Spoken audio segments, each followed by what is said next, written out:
So, good afternoon. Hi, Please, how old are you? I'm 45. 45. That is good. How does it feel to be 45? Very nice, actually. You start feeling less guilty about things you do, and you care less about things that you regret. So, yeah, it's actually feels more free being in 40s than in 30s or 20s. Oh, okay. So, what advice would you give it to your younger self? I think I'd say that you should experiment more, try more new things. Don't go by what people around you keep telling you that this is the only way to do things. Experiment, try new things. If you fail, that's absolutely fine. So, what makes you proud in life?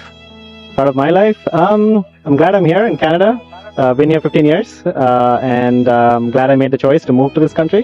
Have a great, standard of living, and my daughter is 7 now. I'm glad I'm bringing her up in this country. So yeah, I think those are things that I'm really proud about. Okay. So, what was the experience when you first moved into Canada, and how were you able to put yourself together? I think moving to any new country is difficult. You need to understand how they function. I think the biggest challenge you have moving to a new country is you don't have context. You don't know what happened the last 20, 30 years in this country. You know what happened in your country. So it's all about trying to get to know that. And you'd be surprised for newcomers here, it's not very different. It's just that the customs and maybe some cultures are different in Canada. But what they went through in the last 20, 30 years is not very different from what your countries are going through at a people level. So don't get intimidated by the fact that you moved to a new country. That's it. Okay. So, what's one valuable lesson you learned from a mistake that you made back when growing up? A mistake that I made back growing up? I think just dealing with people, so be open to people, be helpful, do what you can do for them. You walked up to me because I think you saw that I would say yes, right? So here we are. So that's just me learning from my past, saying yes, say yes to more people, help them out, and do your best. So, looking at this young generation, what one thing do you think is missing?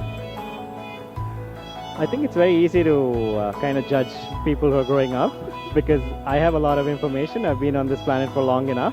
I don't think I should judge them. I feel as Gen Z and Gen X, they're doing really well.